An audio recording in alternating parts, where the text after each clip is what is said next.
हरी और मोहन जंगल से गुजर रहे थे। तभी अचानक उन्हें याद आया कि पिताजी ने उन्हें कहा था घर आते वक्त बाजार से मेरी दवाइयाँ लेते आना, पर दोनों भूल चुके थे। बात दवाइयों की थी, इसलिए ज़रूरी था और दोनों को दवाइयाँ लेने के लिए वापस जाना पड़ा। दोनों को बाजार से वापस आने में काफ़ी देर हो चुकी थी। जब तक जंगल के रास्ते तक पहुँचे अंधेरा हो चुका था, पर कर भी क्या सकते थे। गांव जाने के लिए बस वही एक रास्ता था जो जंगल से होकर गुजरता था। डर तो बहुत लग रहा था, पर कर भी क्या सकते। गलती भी उन दोनों की ही थी। पिताजी की दवाइयाँ भूल गए थे। बात करते करते दोनों जंगल के बीच पहुँचे।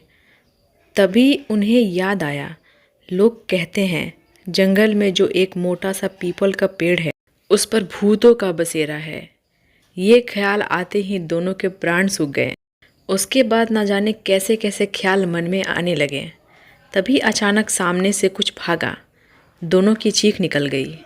ऐसा लग रहा था कि मानो दोनों के कदम ही ना बढ़ पा रहे हो। वो कहते हैं ना, डर इंसान को बांध लेता है। कुछ ऐसी ही बात थी। कुछ अजीब अजीब सी आवाज़ें सुनाई दे रही थी जो उन दोनों को और भी भयभीत कर देते थे। तेज़ हवाओं का चलना, पेड़ों की डालियों की आवाज़ बहुत ही डरावनी लग रही थी। जैसे तैसे दोनों भागकर घर पहुँचे।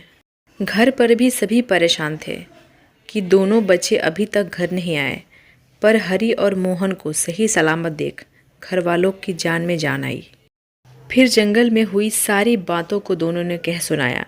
घर वालों ने उन्हें समझाया, देखो सूरज ढलने के बाद उस रास्ते से कोई आता जाता नहीं है। जंगल का भूतिया पेड़ बहुत ही डरावना लगता है। हरी और मोहन भी काफ़ी डर चुके थे, इसलिए दोनों ने ठाना कभी वो दोनों उन रास्तों से सूर्यास्त के बाद नहीं जाएंगे।